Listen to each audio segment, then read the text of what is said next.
இப்போ ஹார்ட் பீட்ல பாத்தீங்க அப்படின்னா 1 முடிஞ்சு 2 முடிஞ்சு இப்போ அடுத்தடுத்த சீரிஸ் போகுது.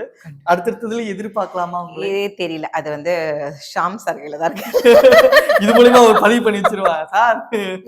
இல்ல நான் அவரை ஃபாலோ பண்ணி தான் வரேன். சொல்றேன் மேடம் சொல்லியிருக்காரு. ஓகே. அப்கமிங் ப்ராஜெக்ட்ஸ் என்னென்ன ப்ராஜெக்ட்ஸ் பண்ணிட்டு இருக்கீங்க? இப்போ 2 மூவி இதா இருக்கு. நாளைக்கு மூவி ஷூட்டு. அதுவும் பெரிய ஒரு ஓகே. பெரிய ஆள் கூட தான். அதனால ரொம்ப சந்தோஷம். இது எதிர்பார்த்து வரல. அந்த வராகி அம்மன் அருளாலையும், சிவன் அருளாலையும் அது தானா அமைஞ்சது. அதாவது நம்புவீங்களா நம்ப தெரியல. எத்தனை வாட்டி நம்ம வாய்ப்புக்காக தேடி இருப்போம், அலைஞ்சிருப்போம்.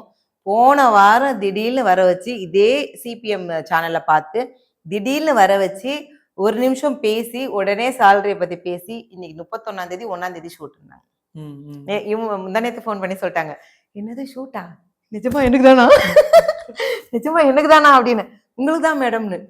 நம்பிக்கை இல்லை. ஈவினிங் வந்து சாரி கரெக்ஷன் பண்ற வரைக்கும் எனக்கு நம்பிக்கை இல்லை.